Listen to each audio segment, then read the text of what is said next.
سورہ کہف، سورہ ملک۔ حضرت برار رضی اللہ عنہ روایت کرتے ہیں ایک صحابی تھے جو اپنے گھر میں سورہ کہف کی تلاوت اونچی کر رہے تھے۔ ان کے گھر کا سین چھوٹا تھا، گھوڑا بھی بندھا ہوا تھا اور چارپائی کے اوپر ان کا بیٹا بھی لیٹا ہوا تھا، سویا ہوا تھا۔ اب ان کا دل چاہتا تھا کہ وہ اونچی تلاوت کریں، جہر سے تلاوت کریں۔ جب وہ جہر سے تلاوت کرتے تو گھوڑا بدکتا تھا اور ان کو ڈر ہوتا یہ گھوڑا کہیں میرے بیٹے کو لات نہ مار دے، تو وہ آہستہ پڑھتے تو گھوڑا بھی پرسکون ہو جاتا۔ پھر طبیعت میں جوش آتا، شوق اٹھتا، پھر دل چاہتا کہ اونچا پڑھیں، پھر گھوڑا بدکنے لگ جاتا۔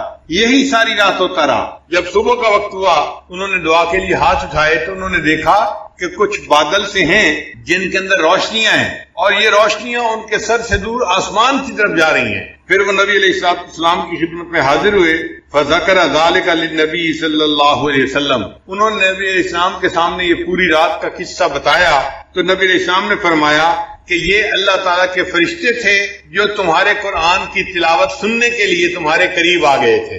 اگر تم تلاوت کرتے رہتے تو مدینے کے لوگ اپنی آنکھوں سے اللہ کے فرشتوں کو دیکھ لیتے۔ تو سورہ کہف کی تلاوت سننے کے لیے اللہ کے فرشتے آسمانوں سے نیچے اتر پڑے۔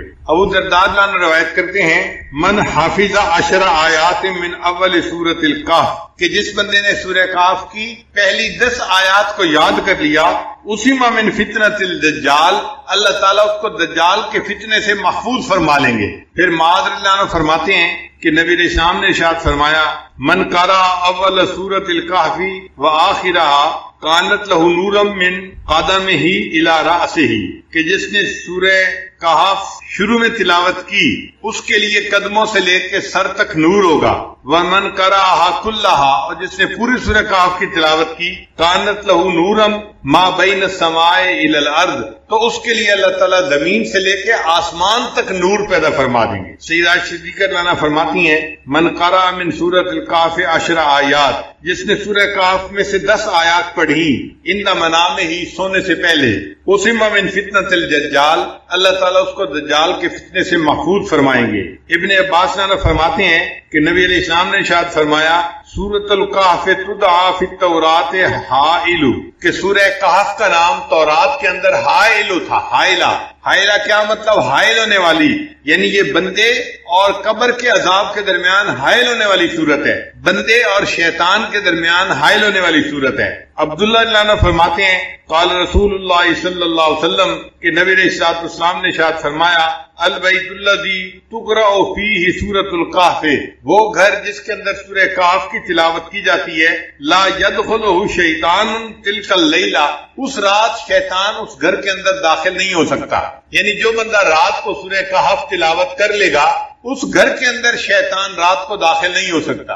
آپ اندازہ لگائیے اس سورت کی کتنی عظمت ہے کہ جس گھر میں رات کو پڑھی جائے شیطان رات کو داخل نہیں ہو سکتا، تو بھئی اگر دن میں پڑھی جائے گی تو دن میں بھی داخل نہیں ہو سکے گا، اور جس گھر کے لوگ پڑھیں گے وہ فتنہ دجال سے محفوظ رہیں گے۔ اس سورت کو یاد کرنا اور اس کی کثرت سے تلاوت کرنا یہ بہت فائدے کی بات ہے، اسی لیے جمعہ کے دن اس سورت کا پڑھنا اور بھی زیادہ ثواب کا باعث ہے۔ نبی علیہ السلام نے ارشاد فرمایا کہ سورہ کہف کو جمعہ کے دن تلاوت کیا کرو، تو ہم سورہ کہف کی بھی تلاوت کریں جمعہ کے دن اور اس کو یاد کر کے پڑھنے کی کوشش کریں تاکہ اللہ تعالیٰ ہمیں شیطان سے بھی بچائے اور جو دجال ہے اللہ تعالیٰ اس کے فتنے سے بھی ہمیں محفوظ فرمائے۔ سورہ کہف سے پہلے ایک سورت ہے سورہ اسراء، اس کا نام ہے۔ اللہ رب العزت نے اس کو سبحان کے لفظ سے شروع فرمایا ہے، سبحان الذی اسریٰ بعبدہ لیلا من المسجد الحرام الی المسجد الاقصی، تو سبحان کے لفظ سے وہ سورت شروع ہوئی ہے، اور یہ سورت اسراء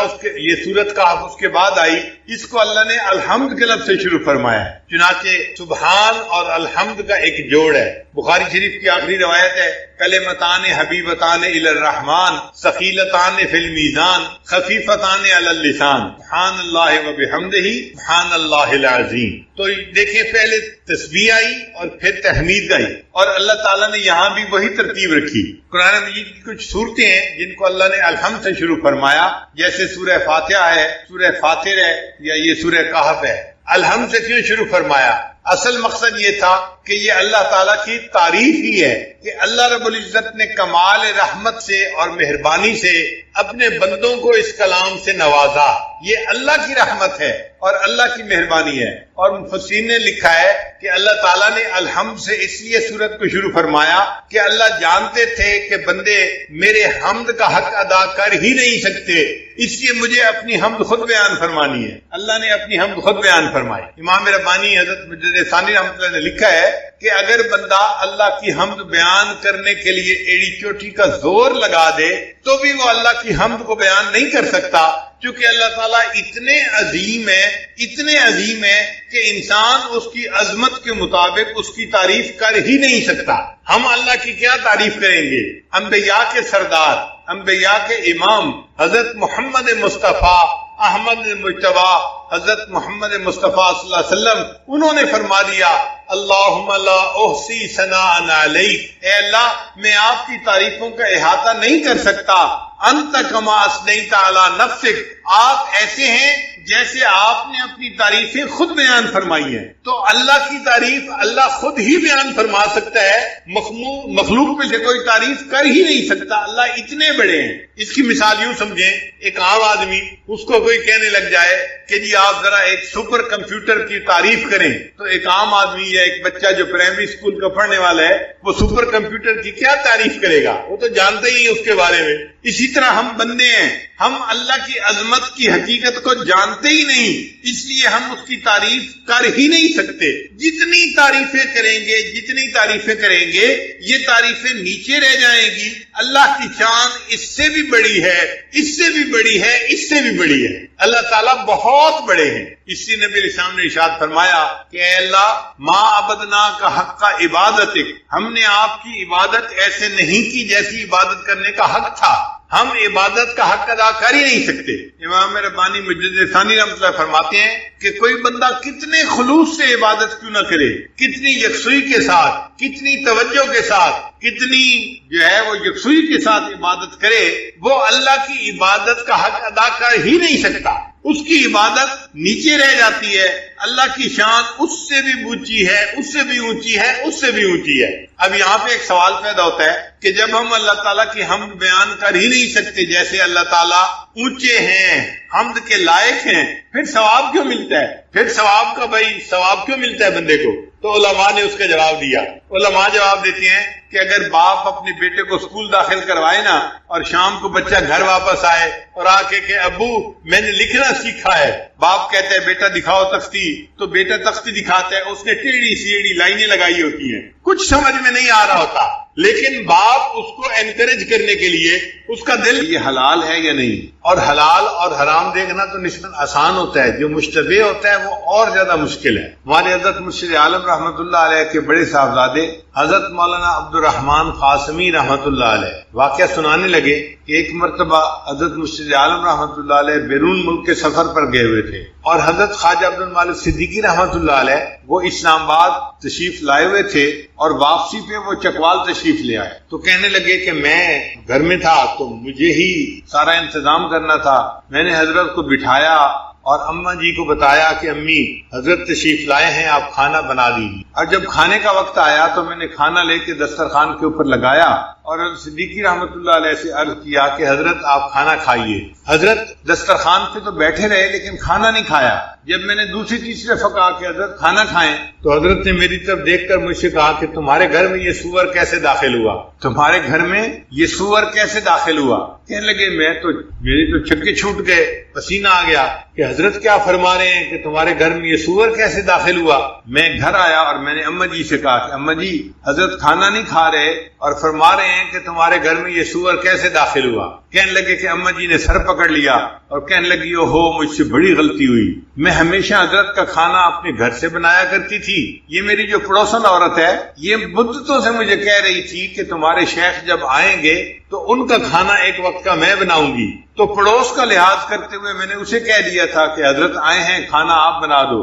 یہ کھانا ہمارے گھر کا نہیں پکا ہوا، یہ پڑوسی کے گھر کا پکا ہوا. صاحبزادہ صاحب کہنے لگے کہ میں نے سوچا کہ وہ تو اسکول ماسٹر تھے تو ان کا حرام کا مال کیسے ہو گیا؟ وہ تو ڈیوٹی دیتی ہیں اور تنخواہ کا پیسہ لیتے ہیں، حرام کا پیسہ تو نہیں. کہنے لگے جب تحقیق کی تو پتہ چلا کہ وہ اپنی تنخواہ بینک میں رکھتے تھے اور بینک میں رکھنے کی وجہ سے اس میں سود کے کچھ پیسے شامل ہو جاتے تھے. وہ جو حلال مال کے اندر سود کے تھوڑے سے پیسے شامل ہو جاتے تھے اس کی وجہ سے پورا مال جو ہے حرام بن گیا تھا. اور حضرت صدیقی رحمۃ اللہ نے کشف کی نظر سے پہچان لیا اور فرمایا کہ بتاؤ تمہارے گھر کے اندر یہ سور کیسے داخل ہوئے؟ پھر اماں جی نے اپنے گھر سے آٹا لیا اور کھانا بنایا اور حضرت صدیقی رحمۃ اللہ نے پھر کھانا نوش فرمایا. اس لیے ولایت کے میدان میں دو چیزیں بڑی اہم ہیں، رزق حلال اور صدق مقال. انسان بات کرے تو سچ بات کرے، جھوٹ سے بچے. اور دوسری بات کہ انسان کھانا کھائے تو حلال کھائے، کیونکہ اگر حرام کھانا ہوگا تو حدیث مطابق حدیث پاک میں آتا ہے کہ اس بندے کی دعا قبول نہیں کی جاتی. حدیث مبارکہ میں ہے کہ رو رو کے بندہ دعا مانگ رہا ہے، بیت اللہ سے لپٹ کے دعا مانگ رہا ہے، حالانکہ اس کا لباس حرام کا، اس کا کھانا حرام کا. اس بندے کی دعا کیسے قبول ہو سکتی ہے؟ ہماری دعاؤں کی قبولیت کے نہ ہونے کی بنیادی وجہ مال کا پوری طرح حلال نہ ہونا. اس پہ بہت دھیان رکھنا چاہیے اور جو چیز منہ میں ڈالے اس سے پہلے 100 دفعہ سوچنا چاہیے کہ یہ حلال ہے یا نہیں. ہمارے اسلاف تو کھانا کھانے سے پہلے 7 جگہوں تک دیکھتے تھے کہ اس چیز کی بیع ٹھیک ہوئی ہے یا نہیں ہوئی. احوال الصادقین میں علامہ عبدالوہاب شیرانی رحمۃ اللہ فرماتے ہیں کہ وہ 7 ہاتھ تک دیکھتے تھے کہ اس چیز کی بیع ٹھیک ہوئی ہے یا نہیں ہوئی. یعنی ہم نے کسی چیز بندے سے خریدی، اس بندے کے پاس ٹھیک چیز آئی یا نہیں آئی، پھر اس نے آگے جو خریدی تو وہ ٹھیک خریدی یا نہیں خریدی، پھر اس نے آگے جو خریدی، تو 7 ہاتھ تک دیکھتے تھے. ہم تو ایک ہاتھ بھی نہیں دیکھتے.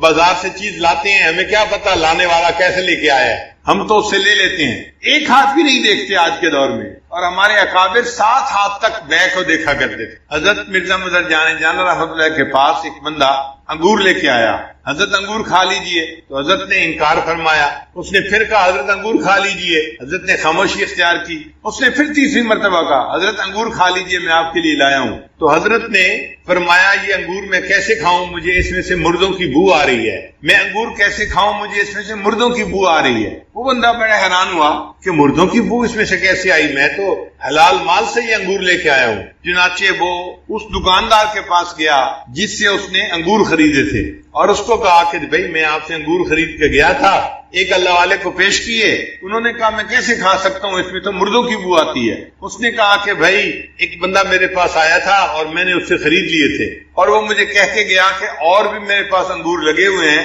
میں آئندہ بھی آپ کو لا کے بیچا کروں گا، تو جب وہ آئے گا تو میں اس سے پوچھوں گا. چنانچہ اگلے دن جب وہ انگور بیچنے والا آیا تو دکاندار نے اس سے پوچھا کہ تم یہ انگور لائے کہاں سے؟ اس بندے نے بتایا کہ قبرستان کی ایک جگہ تھی جس کو اس نے اپنی زمین کے طور پہ بنا لیا تھا، یعنی قبروں کے نشان مٹ گئے اور اس نے اپنی زمین ذاتی بنا لیا. اس پہ اس نے انگور کی بیلیں لگائی تھیں اور وہاں پہ یہ انگور اگے ہوئے تھے. اور اس جگہ کے انگوروں کو دیکھ کے مرزا مظہر جان رحمۃ اللہ نے پہچان لیا کہ اس میں سے مردوں کی بو آ رہی ہے، کیونکہ وہ قبرستان کے اندر لگائے گئے تھے. تو ہمارے اکابر 7 ہاتھ تک مال کو دیکھا کرتے تھے اور آج کے سالکین ایک ہاتھ بھی نہیں دیکھتے. ہم یہ کہتے ہیں کہ چلو بھائی زیادہ اور تحقیق نہیں کر سکتے نہ کرو، لیکن اتنا تو کہو کہ جہاں سے لے رہے ہیں کم از کم وہ دینے والا بھی تو ٹھیک بندہ ہونا.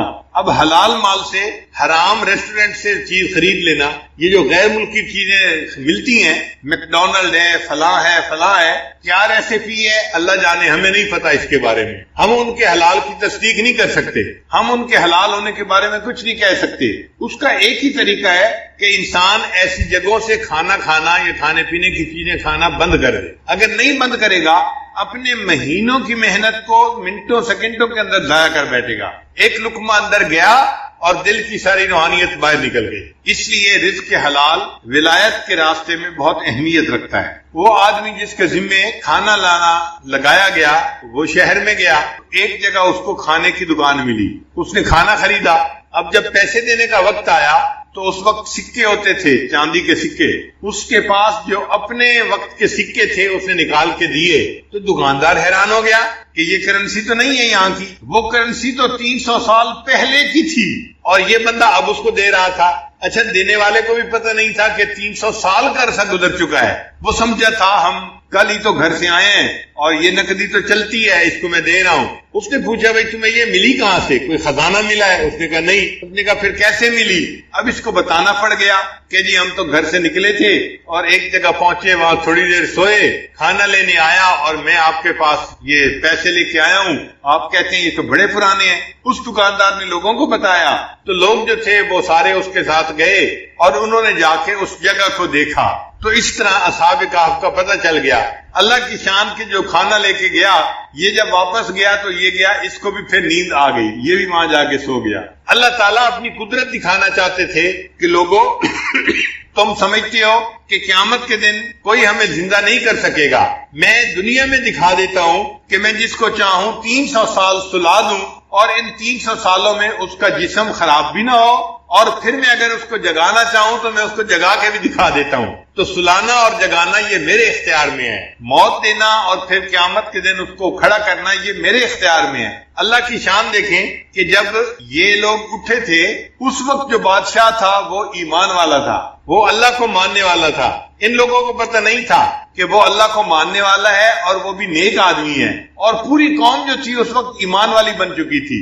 جب مرے تھے تو قوم کافر تھی، جب 300 سال کے بعد جاگے تو اللہ نے حالات بدل دیے تھے، پوری قوم مسلمان مومن بن چکی تھی۔ پھر ان لوگوں نے مشورہ کیا ہم ان کے لیے کوئی نشانی بنائیں، تو انہوں نے ان کے کہف کے دروازے کے اوپر ایک مسجد بنا دی نشانی کے طور پر۔ تو یہ واقعہ قرآن مجید میں اللہ رب العزت نے اتار دیا تاکہ مشرکین کو ان کا جواب مل جائے۔ عجیب بات یہ کہ مشرکین کو جواب بھی مل گیا، نہ مشرکین ایمان لائے نہ یہودی ایمان لائے، ایمان کوئی نہیں لایا، اس لیے کہ سوال جو پوچھنے والے ہوتے ہیں وہ ایمان سے محروم ہوتے ہیں، ان کو کوئی کچھ نہیں ملتا۔ تو قرآن مجید میں اس واقعے کی تفصیل جو ہے وہ موجود ہے، تاہم اس سورت کی احادیث کے اندر بڑی فضیلت آئی ہے، ذرا آپ اس فضیلت کو بھی سن لیجئے تاکہ پتہ چل جائے کہ سورہ کہف کے کیا فضائل ہیں۔ بعض سورتوں کے خاص خاص فضائل احادیث میں وارد ہوئے ہیں، جیسے سورہ فاتحہ، سورہ بقرہ، سورہ آل عمران، سورہ کہف، سورہ ملک، سورہ کافرون، الاخلاص اور معوذتین۔ حضرت برار رضی اللہ عنہ روایت کرتے ہیں ایک صحابی تھے جو اپنے گھر میں سورہ کہف کی تلاوت اونچی کر رہے تھے۔ ان کے گھر کا سین چھوٹا تھا، گھوڑا بھی بندھا ہوا تھا اور چارپائی کے اوپر ان کا بیٹا بھی لیٹا ہوا تھا، سویا ہوا تھا۔ اب ان کا دل چاہتا تھا کہ وہ اونچی تلاوت کریں، جہر سے تلاوت کریں۔ جب وہ جہر سے تلاوت کرتے تو گھوڑا بدکتا تھا اور ان کو ڈر ہوتا یہ گھوڑا کہیں میرے بیٹے کو لات نہ مار دے، تو وہ آہستہ پڑھتے تو گھوڑا بھی پرسکون ہو جاتا۔ پھر طبیعت میں جوش آتا، شوق اٹھتا، پھر دل چاہتا کہ اونچا پڑھیں، پھر گھوڑا بدکنے لگ جاتا۔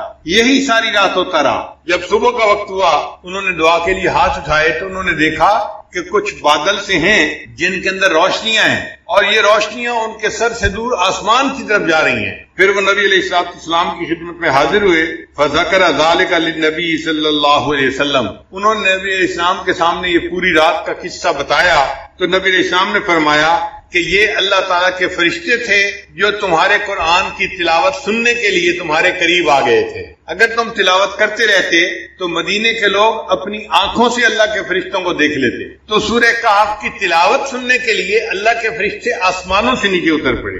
ابو درداء عنہ روایت کرتے ہیں من حافظ 10 آیات من اول سورۃ الکہف، کہ جس بندے نے سورہ کہف کی پہلی 10 آیات کو یاد کر لیا، اسی من فتنۃ الدجال، اللہ تعالیٰ اس کو دجال کے فتنے سے محفوظ فرما لیں گے۔ بعض رضی اللہ عنہ فرماتے ہیں کہ نبی علیہ السلام نے ارشاد فرمایا من قرأ اول سورۃ الکہف وآخرہ کانت لہ نورا من قدمہ الی رأسہ، کہ جس نے سورہ کہف شروع میں تلاوت کی اس کے لیے قدموں سے لے کے سر تک نور ہوگا۔ ومن قرأها کلھا، اور جس نے پوری سورہ کہف کی تلاوت کی کانت لہ نورا ما بین السماء الی الارض، تو اس کے لیے اللہ تعالیٰ زمین سے لے کے آسمان تک نور پیدا فرما دیں گے۔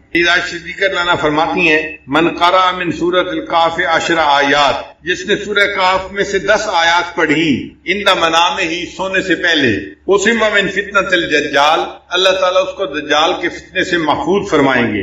ابن عباس نے فرماتے ہیں کہ نبی علیہ السلام نے ارشاد فرمایا سورۃ الکہف تدعا فی التورات حائل، کہ سورہ کہف کا نام تورات کے اندر حائل تھا۔ حائلہ کیا مطلب؟ حائل ہونے والی، یعنی یہ بندے اور قبر کے عذاب کے درمیان حائل ہونے والی صورت ہے، بندے اور شیطان کے درمیان حائل ہونے والی صورت ہے۔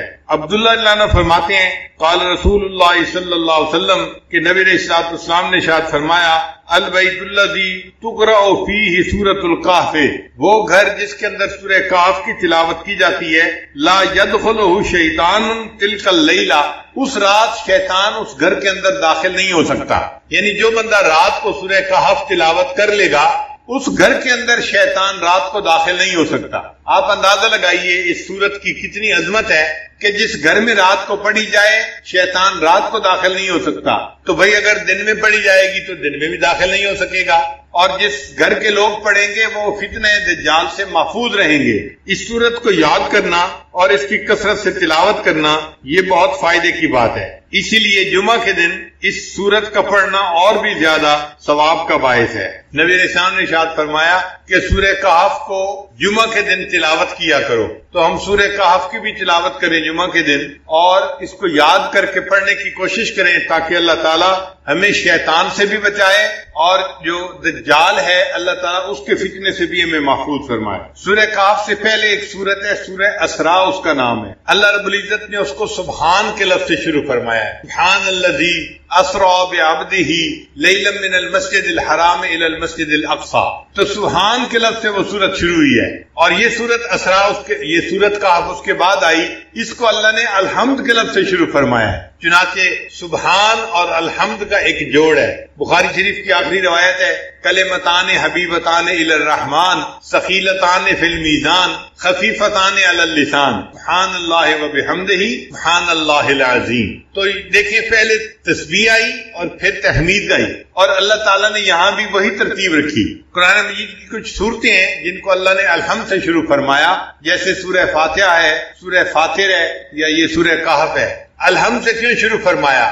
اصل مقصد یہ تھا کہ یہ اللہ تعالیٰ کی تعریف ہی ہے کہ اللہ رب العزت نے کمال رحمت سے اور مہربانی سے اپنے بندوں کو اس کلام سے نوازا، یہ اللہ کی رحمت ہے اور اللہ کی مہربانی ہے۔ اور مفسرین نے لکھا ہے کہ اللہ تعالیٰ نے الحمد سے اس لیے سورت کو شروع فرمایا کہ اللہ جانتے تھے کہ بندے میرے حمد کا حق ادا کر ہی نہیں سکتے، اس لیے مجھے اپنی حمد خود بیان فرمانی ہے۔ اللہ نے اپنی حمد خود بیان فرمائی۔ امام ربانی حضرت مجدد ثانی رحمۃ اللہ نے لکھا ہے کہ اگر بندہ اللہ کی حمد بیان کرنے کے لیے ایڑی چوٹی کا زور لگا دے تو بھی وہ اللہ کی حمد کو بیان نہیں کر سکتا، چونکہ اللہ تعالیٰ اتنے عظیم ہے کہ انسان اس کی عظمت کے مطابق اس کی تعریف کر ہی نہیں سکتا۔ ہم اللہ کی کیا تعریف کریں گے؟ انبیاء کے سردار، انبیاء کے امام حضرت محمد مصطفیٰ احمد مجتبیٰ حضرت محمد مصطفیٰ صلی اللہ علیہ وسلم، انہوں نے فرما دیا اللہم لا احصی ثناء علیک، اے اللہ میں آپ کی تعریفوں کا احاطہ نہیں کر سکتا، انت کما اثنیت علی نفسک، آپ ایسے ہیں جیسے آپ نے اپنی تعریفیں خود بیان فرمائی ہیں۔ تو اللہ کی تعریف اللہ خود ہی بیان فرما سکتا ہے، مخلوق میں سے کوئی تعریف کر ہی نہیں سکتا، اللہ اتنے بڑے ہیں۔ اس کی مثال یوں سمجھیں، ایک عام آدمی اس کو کوئی کہنے لگ جائے کہ جی آپ ذرا ایک سپر کمپیوٹر کی تعریف کریں، تو ایک عام آدمی یا ایک بچہ جو پرائمری اسکول کا پڑھنے والا ہے وہ سپر کمپیوٹر کی کیا تعریف کرے گا؟ وہ تو جانتا ہی ہے اس کے بارے میں۔ اسی طرح ہم بندے ہیں، ہم اللہ کی عظمت کی حقیقت کو جانتے ہی نہیں، اس لیے ہم اس کی تعریف کر ہی نہیں سکتے۔ جتنی تعریفیں کریں گے یہ تعریفیں نیچے رہ جائیں گی۔ اللہ کی شان اس سے بھی بڑی ہے، اس سے بھی بڑی ہے، اس سے بھی بڑی ہے۔ اللہ تعالیٰ بہت بڑے ہیں۔ اس لیے نبی علیہ السلام نے ارشاد فرمایا کہ اے اللہ ما عبدنا کا حق کا عبادتک، ہم نے آپ کی عبادت ایسے نہیں کی جیسی عبادت کرنے کا۔ جب یہ دونوں حضرات مدینہ سے واپس آئے تو مشرکین بہت خوش ہوئے کہ اب ہم ایک ایسے سوالات پوچھیں گے کہ جس کا جواب یہ دے نہیں سکیں گے اور حق واضح ہو جائے گا۔ یہودیوں نے انہیں کہا تھا کہ اگر یہ اس کا جواب صحیح دے دیں گے تو یہ اللہ کے رسول ہیں، اور اگر یہ جواب نہ دے سکیں گے تو پھر تم انہیں قتل کر دینا، یہ واجب القتل ہے۔ چنانچہ مشرکین نبی علیہ السلام کی خدمت میں حاضر ہوئے اور انہوں نے 3 سوال پوچھے۔ نبی علیہ السلام نے وعدہ فرما لیا کہ میں اس کا جواب دے دوں گا، مگر اللہ کے حبیب صلی اللہ علیہ وسلم نے انشاءاللہ کا لفظ ساتھ نہ کہا۔ دل میں گمان تھا کہ اللہ تعالیٰ مہربانی فرمائیں گے اور جبریل علیہ السلام اس کا جواب لے کر آئیں گے اور میں ان کو بتا دوں گا۔ اب انتظار کرتے کرتے 15 دن گزر گئے اور وحی نہیں اتری۔ مشرکین مکہ تو مذاق اڑانے میں لگے ہوئے تھے، اور اللہ کے پیارے حبیب صلی اللہ علیہ وسلم کے دل پہ جو بیت رہی تھی وہ نبی علیہ السلام ہی جانتے ہیں۔ 15 دن کے بعد پھر اللہ رب العزت نے سورہ کہف کو نازل فرمایا۔ جو ان کا سوال تھا روح کے بارے میں، اس کا جواب پہلی ایک صورت میں دے دیا گیا اور باقی 2 سوالوں کا جواب اس صورت میں دیا گیا۔ کہف کہتے ہیں بڑے غار کو۔ کئی ایسی جگہیں ہوتی ہیں کہ جن کے ارد گرد 4 دیواری ہوتی ہے یا اونچائی ہوتی ہے، جگہیں کھلی ہوتی ہیں مگر باہر کی دنیا سے وہ چھپی ہوئی ہوتی ہیں، تو بڑی جگہ ہوگی تو اس کو کہف کہیں گے، اور اگر چھوٹی جگہ ہوگی تو اس کو غار کہیں گے۔ غار تو ہم جانتے ہی ہیں، چھوٹی جگہ ہوتی ہے، چھپی ہوئی ہوتی ہے۔ کہف آپ سمجھ لیں کہ بڑے غار کو کہف کہتے ہیں۔ چنانچہ اس صورت میں اللہ رب العزت نے کچھ ایسے نوجوانوں کا تذکرہ کیا جنہوں نے اپنا ایمان بچانے کے لیے اپنے گھر وطن کو چھوڑا اور ایک کہف کے اندر انہوں نے پناہ لی۔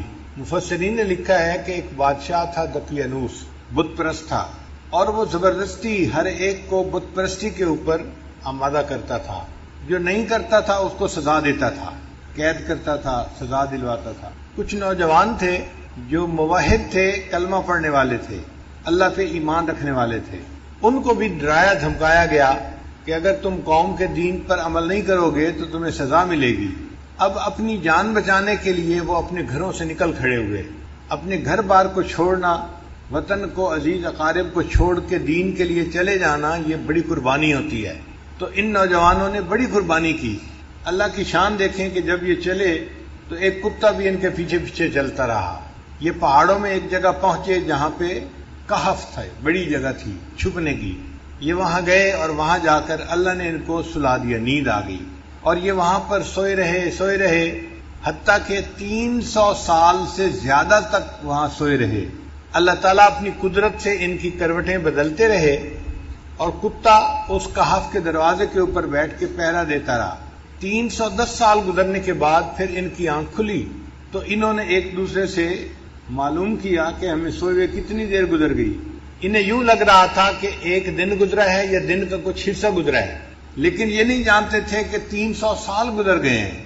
پھر انہوں نے کہا کہ اچھا بھوک لگی ہے تو ہم میں سے ایک بندہ چلا جائے اور شہر سے جا کے کھانا لے کے آئے۔ زیادہ لوگ جائیں گے تو لوگوں کو ہمارا پتہ چل جائے گا کہ یہ کون لوگ ہیں، اور پھر ہمارے لیے ایمان کو حفاظت مشکل ہو جائے گی۔ تو ایک بندے کو بھیجیں۔ ایک بندے کا چھپ کے جانا، کوئی چیز لے کے آنا آسان ہوتا ہے، مگر جاتے ہوئے انہوں نے اس کو نصیحت بھی کی کہ دیکھو آپ جا رہے ہو، کوئی جھگڑے والی بات نہ کرنا، جس سے بات کرنی ہو نرمی سے بات کرنا، وَلْيَتَلَطَّفْ، نرمی کے انداز سے بات کرنا۔ یہ وَلْيَتَلَطَّفْ قرآن مجید کا درمیانی لفظ ہے، سب سے درمیانی لفظ ہے۔ یعنی اگر کوئی بندہ قرآن مجید کے درمیانی مقصد کو معلوم کرنا چاہے تو وہ یہ ہے کہ انسان کو چاہیے کہ وہ نرم خوئی اختیار کرے۔ یہ جو سخت گیر لوگ ہوتے ہیں نا، سخت مزاج والے، شریعت کی نظر میں اچھے لوگ نہیں ہوتے۔ اچھے لوگ وہ ہوتے ہیں جن کو اللہ نرم خوئی عطا فرماتے ہیں، دل کے نرم ہوتے ہیں، طبیعت کے نرم ہوتے ہیں، یہ اللہ کو پسندیدہ ہوتے ہیں۔ اور پھر انہوں نے یہ کہا کہ بھئی جانا تو حلال کھانا لے کے آنا، اس بات کو دیکھنا کہ ایھا ازکا طعاما، کون سا کھانا زیادہ پاکیزہ ہے۔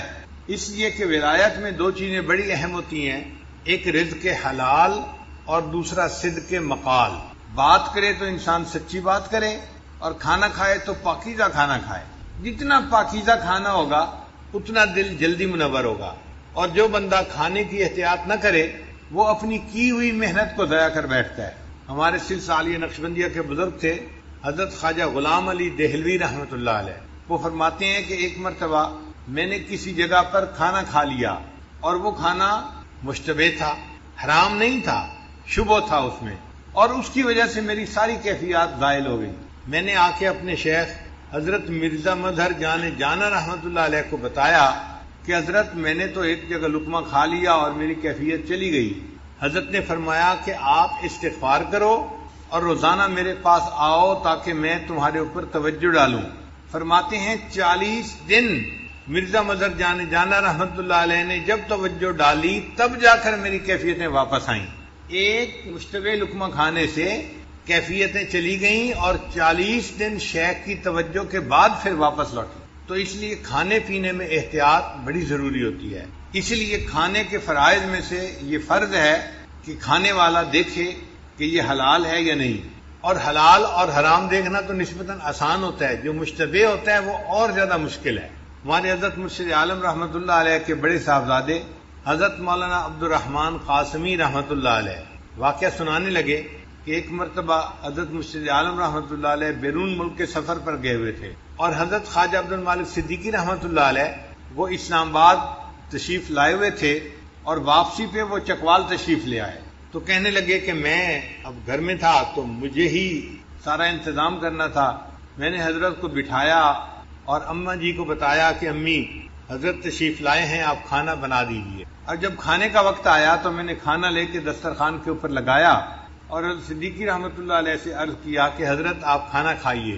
حضرت دسترخوان پہ تو بیٹھے رہے لیکن کھانا نہیں کھایا.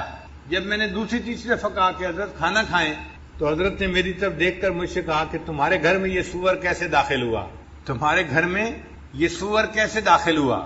کہنے لگے میرے تو چکے چھوٹ گئے، پسینہ آ گیا کہ حضرت کیا فرما رہے ہیں کہ تمہارے گھر میں یہ سور کیسے داخل ہوا. میں گھر آیا اور میں نے اماں جی سے کہا کہ اماں جی حضرت کھانا نہیں کھا رہے اور فرما رہے ہیں کہ تمہارے گھر میں یہ سور کیسے داخل ہوا. کہنے لگے کہ اماں جی نے سر پکڑ لیا اور کہنے لگی او ہو مجھ سے بڑی غلطی ہوئی، میں ہمیشہ حضرت کا کھانا اپنے گھر سے بنایا کرتی تھی. یہ میری جو پڑوسن عورت ہے یہ مدتوں سے مجھے کہہ رہی تھی کہ تمہارے شیخ جب آئیں گے تو ان کا کھانا ایک وقت کا میں بناؤں گی. تو پڑوس کا لحاظ کرتے ہوئے میں نے اسے کہہ دیا تھا کہ حضرت آئے ہیں کھانا آپ بنا دو. یہ کھانا ہمارے گھر کا نہیں پکا ہوا، یہ پڑوسی کے گھر کا پکا ہوا ہے. صاحبزادہ صاحب کہنے لگے کہ میں نے سوچا کہ وہ تو اسکول ماسٹر تھے تو ان کا حرام کا مال کیسے ہو گیا، وہ تو ڈیوٹی دیتے ہیں اور تنخواہ کا پیسہ لیتے ہیں، حرام کا پیسہ تو نہیں. کہنے لگے جب تحقیق کی تو پتہ چلا کہ وہ اپنی تنخواہ بینک میں رکھتے تھے اور بینک میں رکھنے کی وجہ سے اس میں سود کے کچھ پیسے شامل ہو جاتے تھے. وہ جو حلال مال کے اندر سود کے تھوڑے سے پیسے شامل ہو جاتے تھے اس کی وجہ سے پورا مال جو ہے حرام بن گیا تھا. اور حضرت صدیقی رحمۃ اللہ نے کشف کی نظر سے پہچان لیا اور فرمایا کہ بتاؤ تمہارے گھر کے اندر یہ سور کیسے داخل ہوا. پھر اماں جی نے اپنے گھر سے آٹا لیا اور کھانا بنایا اور حضرت صدیقی رحمۃ اللہ نے پھر کھانا نوش فرمایا. اس لیے ولایت کے میدان میں دو چیزیں بڑی اہم ہیں، رزق حلال اور صدق مقال. انسان بات کرے تو سچ بات کرے، جھوٹ سے بچے. اور دوسری بات کہ انسان کھانا کھائے تو حلال کھائے، کیونکہ اگر حرام کھانا ہوگا تو حدیث مطابق حدیث پاک میں آتا ہے کہ اس بندے کی دعا قبول نہیں کی جاتی. حدیث مبارکہ میں ہے کہ رو رو کے بندہ دعا مانگ رہا ہے، بیت اللہ سے لپٹ کے دعا مانگ رہا ہے، حالانکہ اس کا لباس حرام کا، اس کا کھانا حرام کا. اس بندے کی دعا کیسے قبول ہو سکتی ہے؟ ہماری دعاؤں کی قبولیت کے نہ ہونے کی بنیادی وجہ مال کا پوری طرح حلال نہ ہونا. اس پہ بہت دھیان رکھنا چاہیے اور جو چیز منہ میں ڈالیں اس سے پہلے 100 دفعہ سوچنا چاہیے کہ یہ حلال ہے یا نہیں. ہمارے اسلاف تو کھانا کھانے سے پہلے 7 جگہوں تک دیکھتے تھے کہ اس چیز کی بیع ٹھیک ہوئی ہے یا نہیں ہوئی. احوال الصادقین میں علامہ عبد الوہاب شیرانی رحمۃ اللہ فرماتے ہیں کہ وہ 7 ہاتھ تک دیکھتے تھے کہ اس چیز کی بیع ٹھیک ہوئی ہے یا نہیں ہوئی. یعنی ہم نے کسی چیز بندے سے خریدی، اس بندے کے پاس ٹھیک چیز آئی یا نہیں آئی، پھر اس نے آگے جو خریدی تو وہ ٹھیک خریدی یا نہیں خریدی، پھر اس نے آگے جو خریدی، تو 7 ہاتھ تک دیکھتے تھے. ہم تو ایک ہاتھ بھی نہیں دیکھتے. بازار سے چیز لاتے ہیں، ہمیں کیا پتا لانے والا کیسے لے کے آیا ہے، ہم تو اس سے لے لیتے ہیں. ایک ہاتھ بھی نہیں دیکھتے آج کے دور میں. اور ہمارے اکابر 7 ہاتھ تک بیع کو دیکھا کرتے تھے. حضرت مرزا مظہر جان رحمۃ اللہ کے پاس ایک بندہ انگور لے کے آیا. حضرت انگور کھا لیجئے، تو حضرت نے انکار فرمایا. اس نے پھر کہا حضرت انگور کھا لیجئے، حضرت نے خاموشی اختیار کی. اس نے پھر تیسری مرتبہ کہا حضرت انگور کھا لیجئے، میں آپ کے لیے لایا ہوں. تو حضرت نے فرمایا یہ انگور میں کیسے کھاؤں، مجھے اس میں سے مردوں کی بو آ رہی ہے، میں انگور کیسے کھاؤں، مجھے اس میں سے مردوں کی بو آ رہی ہے۔ وہ بندہ بڑا حیران ہوا کہ مردوں کی بو اس میں سے کیسے آئی، میں تو حلال مال سے یہ انگور لے کے آیا ہوں۔ چنانچہ وہ اس دکاندار کے پاس گیا جس سے اس نے انگور خریدے تھے، اور اس کو کہا کہ بھائی میں آپ سے انگور خرید کے گیا تھا، ایک اللہ والے کو پیش کیے، انہوں نے کہا میں کیسے کھا سکتا ہوں، اس میں تو مردوں کی بو آتی ہے۔ اس نے کہا کہ بھائی ایک بندہ میرے پاس آیا تھا اور میں نے اس سے خرید لیے تھے، اور وہ مجھے کہہ کے گیا کہ اور بھی میرے پاس انگور لگے ہوئے ہیں، میں آئندہ بھی آپ کو لا کے بیچا کروں گا، تو جب وہ آئے گا تو میں اس سے پوچھوں گا۔ چنانچہ اگلے دن جب وہ انگور بیچنے والا آیا تو دکاندار نے اس سے پوچھا کہ تم یہ انگور لائے کہاں سے؟ اس بندے نے بتایا کہ قبرستان کی ایک جگہ تھی جس کو اس نے اپنی زمین کے طور پہ بنا لیا تھا، یعنی قبروں کے نشان مٹ گئے اور اس نے اپنی زمین ذاتی بنا لیا، اس پہ اس نے انگور کی بیلیں لگائی تھیں اور وہاں پہ یہ انگور اگے ہوئے تھے، اور اس جگہ کے انگوروں کو دیکھ کے مرزا مظہر جان رحمۃ اللہ نے پہچان لیا کہ اس میں سے مردوں کی بو آ رہی ہے، چونکہ وہ قبرستان کے اندر لگائے گئے تھے۔ تو ہمارے اکابر 7 ہاتھ تک مال کو دیکھا کرتے تھے، اور آج کے سالکین 1 ہاتھ بھی نہیں دیکھتے۔ ہم یہ کہتے ہیں کہ چلو بھائی زیادہ اور تحقیق نہیں کر سکتے نہ کرو، لیکن اتنا تو کہو کہ جہاں سے لے رہے ہیں کم از کم وہ دینے والا بھی تو ٹھیک بندہ ہونا۔ اب حلال مال سے حرام ریسٹورنٹ سے چیز خرید لینا، یہ جو غیر ملکی چیزیں ملتی ہیں، میکڈونلڈ ہے، فلاں ہے، کیا ریسیپی ہے اللہ جانے، ہمیں نہیں پتا اس کے بارے میں، ہم ان کے حلال کی تصدیق نہیں کر سکتے، ہم ان کے حلال ہونے کے بارے میں کچھ نہیں کہہ سکتے۔ اس کا ایک ہی طریقہ ہے کہ انسان ایسی جگہوں سے کھانا کھانا یا کھانے پینے کی چیزیں کھانا بند کر دے۔ اگر نہیں بند کرے گا اپنے مہینوں کی محنت کو منٹوں سیکنڈوں کے اندر ضائع کر بیٹھے گا۔ ایک لقمہ اندر گیا اور دل کی ساری روحانیت باہر نکل گئی۔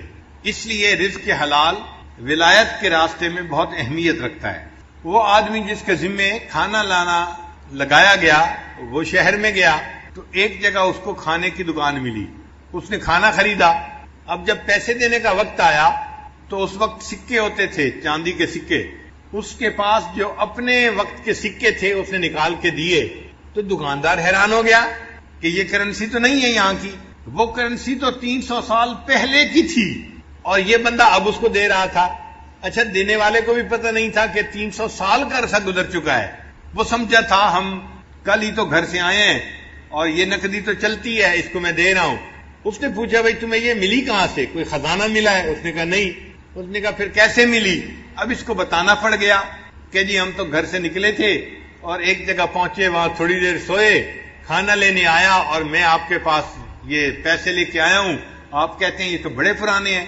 اس دکاندار نے لوگوں کو بتایا تو لوگ جو تھے وہ سارے اس کے ساتھ گئے اور انہوں نے جا کے اس جگہ کو دیکھا، تو اس طرح اصحاب کہف کا پتہ چل گیا۔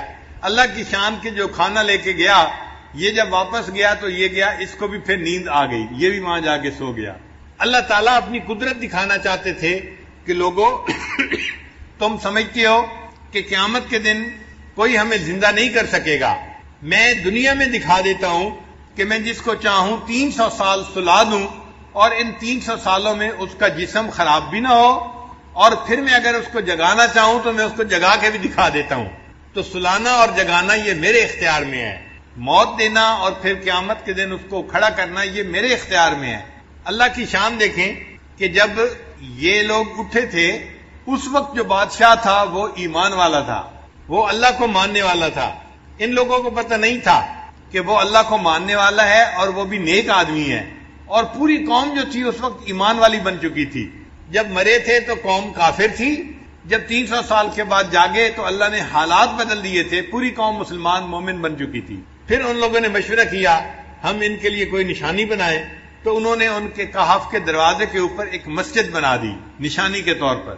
تو یہ واقعہ قرآن مجید میں اللہ رب العزت نے اتار دیا تاکہ مشرکین کو ان کا جواب مل جائے۔ عجیب بات یہ کہ مشرکین کو جواب بھی مل گیا، نہ مشرکین ایمان لائے نہ یہودی ایمان لائے، ایمان کوئی نہیں لایا، اس لیے کہ سوال جو پوچھنے والے ہوتے ہیں وہ ایمان سے محروم ہوتے ہیں، ان کو کوئی کچھ نہیں ملتا۔ تو قرآن مجید میں اس واقعے کی تفصیل جو ہے وہ موجود ہے، تاہم اس سورت کی احادیث کے اندر بڑی فضیلت آئی ہے۔ ذرا آپ اس فضیلت کو بھی سن لیجئے تاکہ پتہ چل جائے کہ سورہ کہف کے کیا فضائل ہیں۔ بعض سورتوں کے خاص خاص فضائل احادیث میں وارد ہوئے ہیں، جیسے سورہ فاتحہ، سورہ بقرہ، سورہ آل عمران، سورہ کہف، سورہ ملک، سورہ کافرون، الاخلاص اور معوذتین۔ حضرت برار رضی اللہ عنہ روایت کرتے ہیں، ایک صحابی تھے جو اپنے گھر میں سورہ کہف کی تلاوت اونچی کر رہے تھے۔ ان کے گھر کا صحن چھوٹا تھا، گھوڑا بھی بندھا ہوا تھا اور چارپائی کے اوپر ان کا بیٹا بھی لیٹا ہوا تھا، سویا ہوا تھا۔ اب ان کا دل چاہتا تھا کہ وہ اونچی تلاوت کریں، جہر سے تلاوت کریں۔ جب وہ جہر سے تلاوت کرتے تو گھوڑا بدکتا تھا اور ان کو ڈر ہوتا یہ گھوڑا کہیں میرے بیٹے کو لات نہ مار دے، تو وہ آہستہ پڑھتے تو گھوڑا بھی پرسکون ہو جاتا۔ پھر طبیعت میں جوش آتا، شوق اٹھتا، پھر دل چاہتا کہ اونچا پڑھیں، پھر گھوڑا بدکنے لگ جاتا۔ یہی ساری رات ہوتا رہا۔ جب صبح کا وقت ہوا، انہوں نے دعا کے لیے ہاتھ اٹھائے تو انہوں نے دیکھا کہ کچھ بادل سے ہیں جن کے اندر روشنیاں ہیں، اور یہ روشنیاں ان کے سر سے دور آسمان کی طرف جا رہی ہیں۔ پھر وہ نبی علیہ الصلوۃ والسلام کی خدمت میں حاضر ہوئے، فذکر ذلک للنبی صلی اللہ علیہ وسلم۔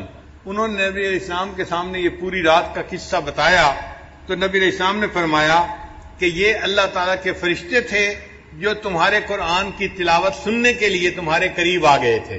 اگر تم تلاوت کرتے رہتے تو مدینے کے لوگ اپنی آنکھوں سے اللہ کے فرشتوں کو دیکھ لیتے۔ تو سورہ کہف کی تلاوت سننے کے لیے اللہ کے فرشتے آسمانوں سے نیچے اتر پڑے۔ ابو درداء رضی اللہ عنہ روایت کرتے ہیں، من حافظ 10 آیات من اول سورۃ الکہف، کہ جس بندے نے سورہ کہف کی پہلی 10 آیات کو یاد کر لیا، اسی من فتنۃ الدجال، اللہ تعالیٰ اس کو دجال کے فتنے سے محفوظ فرما لیں گے۔ معاذ رضی اللہ عنہ فرماتے ہیں کہ نبی علیہ السلام نے ارشاد فرمایا، من قرأ اول سورۃ الکہف وآخرہا کانت لہ نورا من قدمہ الی رأسہ، کہ جس نے سورہ کہف شروع میں تلاوت کی اس کے لیے قدموں سے لے کے سر تک نور ہوگا۔ ومن قرأہا کلہا، اور جس نے پوری سورہ کہف کی تلاوت کی، کانت لہ نورا ما بین السماء الی الارض، تو اس کے لیے اللہ تعالیٰ زمین سے لے کے آسمان تک نور پیدا فرما دیں گے۔ صدیقہ لانا فرماتی ہیں، من قرأ من سورۃ الکہف 10 آیات، جس نے سورہ کہف میں سے 10 آیات پڑھی، عند منامہ، سونے سے پہلے، اسم من فتنۃ الدجال، اللہ تعالیٰ اس کو دجال کے فتنے سے محفوظ فرمائیں گے۔ ابن عباس لانا فرماتے ہیں کہ نبی علیہ السلام نے ارشاد فرمایا، سورۃ الکہف تدعی فی التوراۃ حائل، کہ سورہ کہف کا نام تورات کے اندر حائل تھا۔ حائلہ، حائلہ کیا مطلب؟ حائل ہونے والی، یعنی یہ بندے اور قبر کے عذاب کے درمیان حائل ہونے والی صورت ہے، بندے اور شیطان کے درمیان حائل ہونے والی صورت ہے۔ عبداللہ رضی اللہ عنہ فرماتے ہیں، قال رسول اللہ صلی اللہ علیہ وسلم، کہ نبی علیہ الصلوۃ والسلام نے ارشاد فرمایا، البیت الذی تقرأ فیہ سورۃ الکہف، وہ گھر جس کے اندر سورہ کہف کی تلاوت کی جاتی ہے، لا یدخلہ شیطان تلک اللیلہ، اس رات شیطان اس گھر کے اندر داخل نہیں ہو سکتا۔ یعنی جو بندہ رات کو سورہ کہف تلاوت کر لے گا، اس گھر کے اندر شیطان رات کو داخل نہیں ہو سکتا۔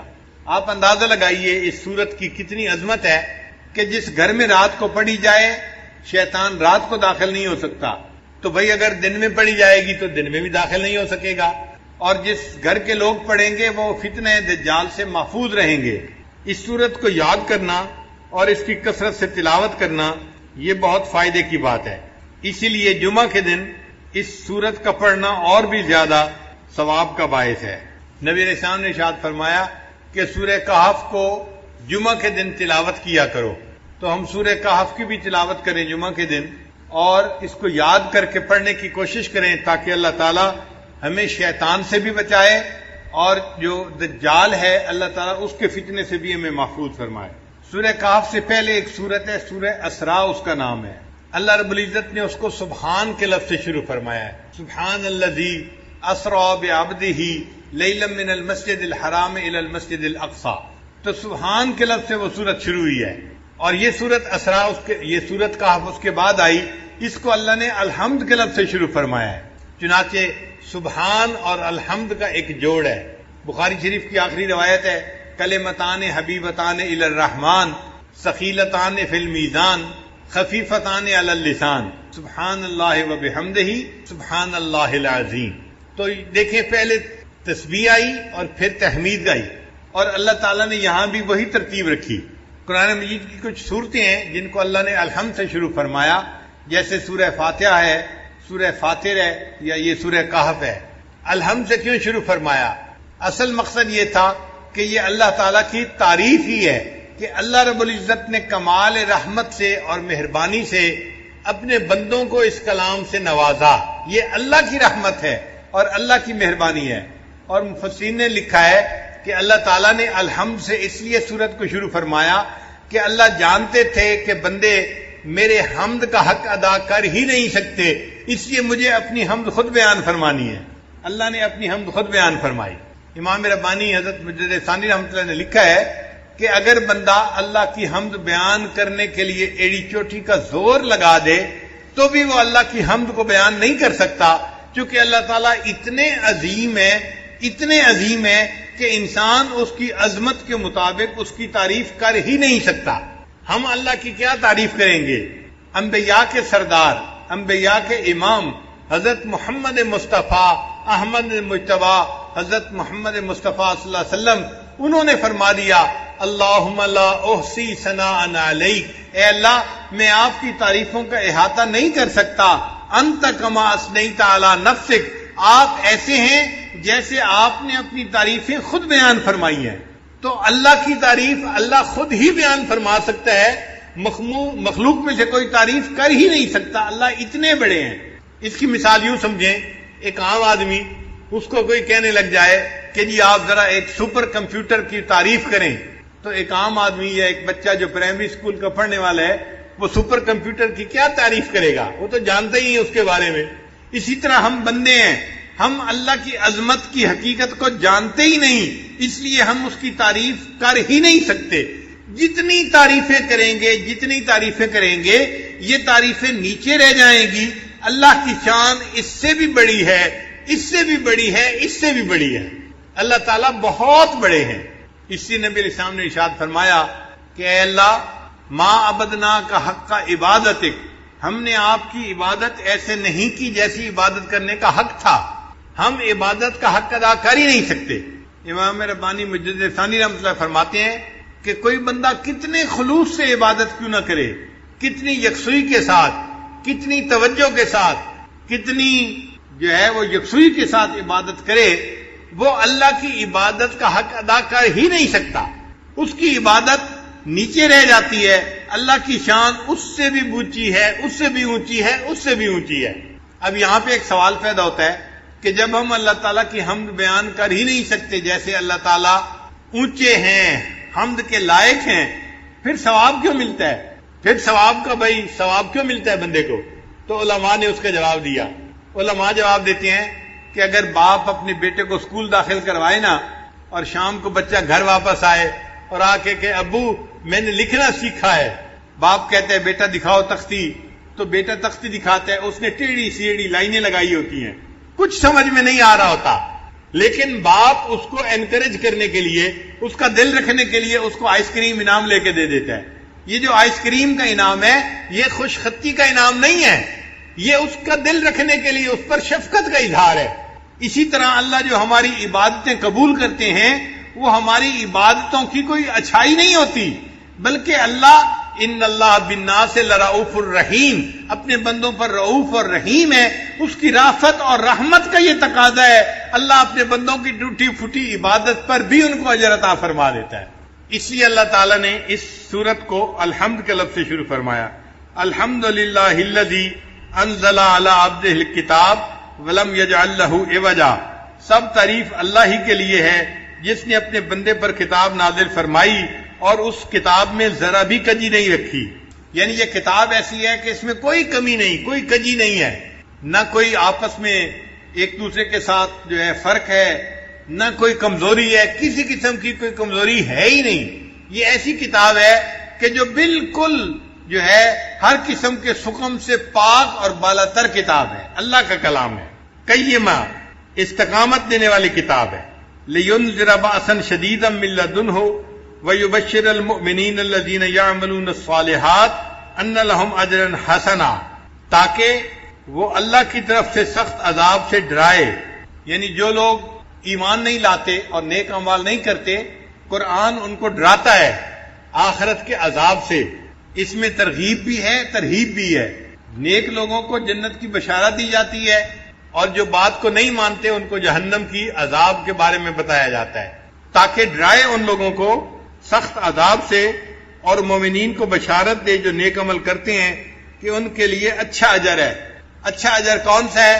مومنین کے لیے جنت اللہ نے بہترین اجر بنایا ہے. ماکثین فیہ ابدا، وہ اس میں ہمیشہ رہیں گے، جنت میں ہمیشہ ہمیشہ رہیں گے.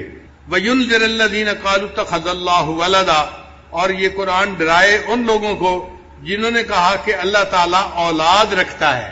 بعض ایسے بھی لوگ گزرے ہیں جو کہتے تھے کہ اللہ تعالیٰ کی اولاد ہے. چنانچہ جو مشرکین تھے وہ کہتے تھے کہ جو ملائکہ ہیں وہ اللہ کی بیٹیاں ہیں. ملائکہ کو، فرشتوں کو اللہ کی بیٹیاں کہتے تھے. اور یہود جو تھے وہ عزیر علیہ السلام کو اللہ کا بیٹا کہتے تھے، اور جو عیسائی تھے وہ حضرت عیسیٰ علیہ السلام کو اللہ کا بیٹا کہتے تھے.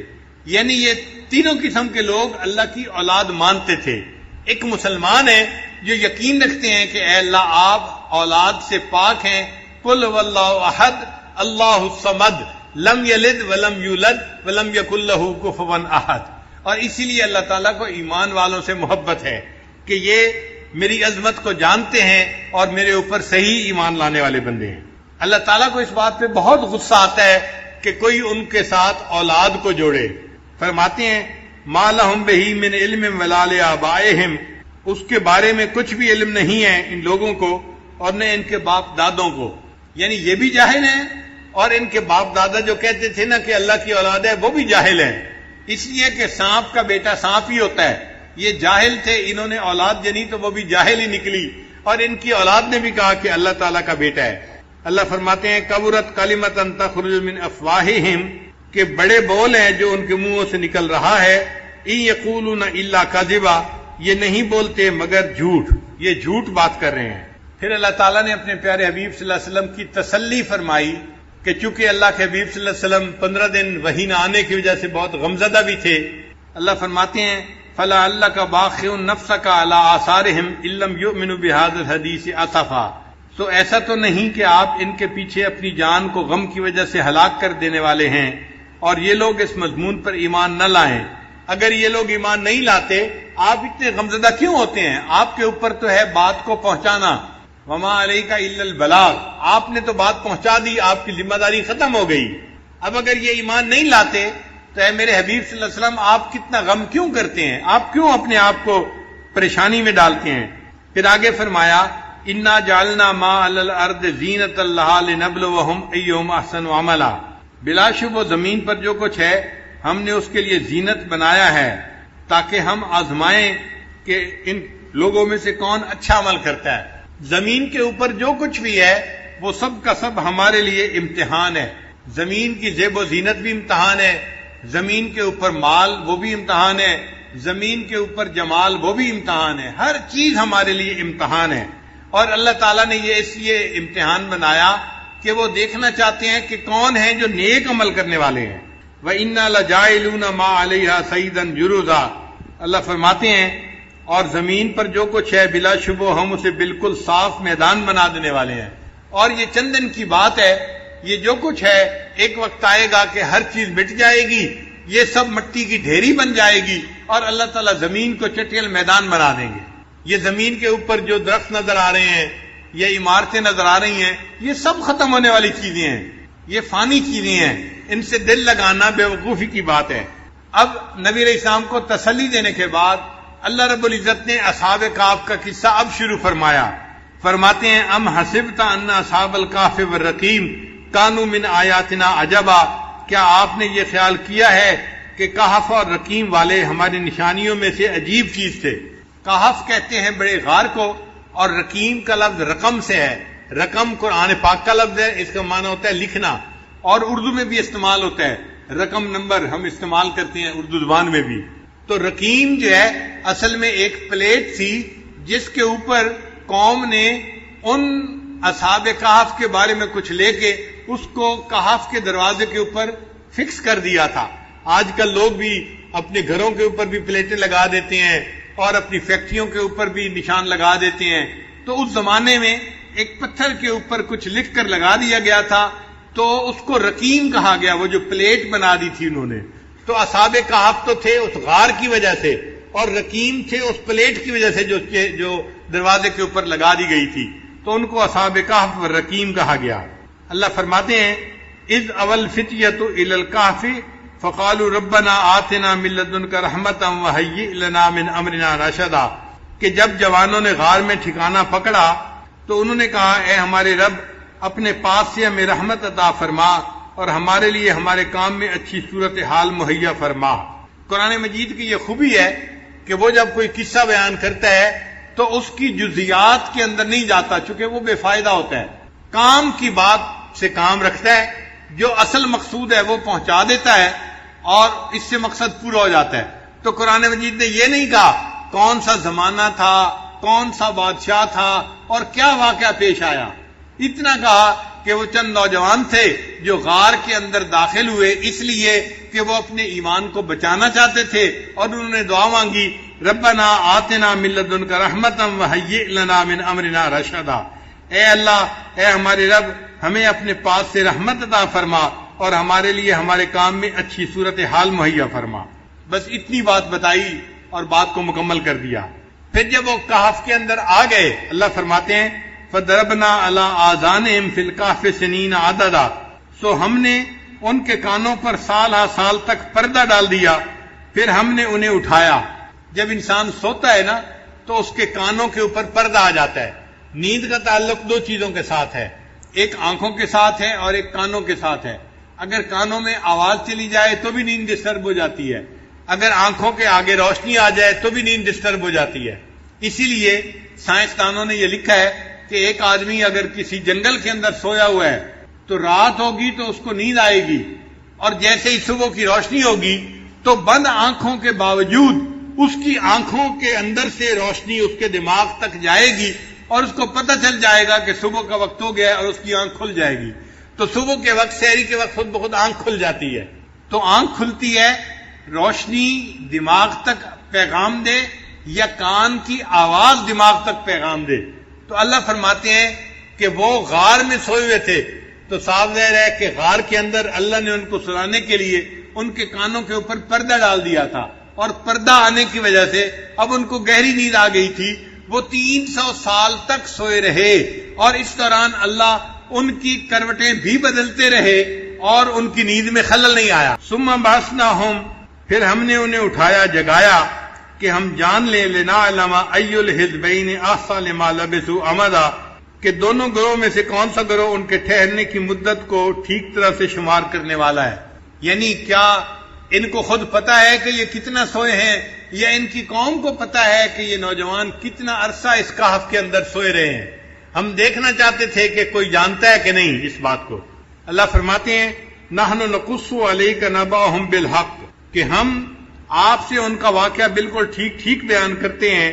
انہم فتیۃ آمنوا، بلا شبہ وہ چند نوجوان تھے، بربہم وزدناہم ہدا، جو اپنے رب پر ایمان لائے اور اللہ نے ان کی ہدایت کو اور زیادہ کر دیا.